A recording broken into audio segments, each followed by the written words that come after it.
IT मध्ये particularly 2 skill आहेत जे जास्त लॅकिंग असलेल्या मला त्याच्यामध्ये जाणवलं. मी सगळ्या स्टुडंट्सला एकच गोष्ट सांगितली, सगळ्या स्टुडंटला जेव्हा एकत्र करून, की तुम्ही सगळ्यांनी इथे चुका करा, चालेल. कारण जेव्हा तुम्ही इथे चूक करणार आहात तेव्हा आम्ही तुम्हाला इम्प्रूव्ह करणार आहोत. पण तुम्ही जर इंटरव्ह्यू मध्ये चुकलात तर तुमची अपॉर्च्युनिटी जाणार आहे. की बऱ्याचशा कॉलेजेसमध्ये मी सांगतो की आजकाल बऱ्याचशा टायर 2 टायर 3 कॉलेजेसमध्ये कॅम्पससाठी कंपनीजच जात नाहीत.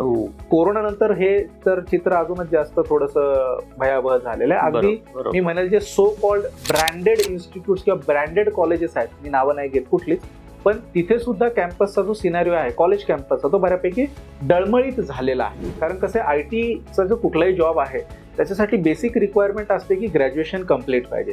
शक्यतो अंडर ग्रॅज्युएट असताना डायरेक्टली जॉब करता येत नाही. इंटर्नशिप्स वगैरे करता येतात ऑफिशियली कॉलेजच्या परमिशनतून.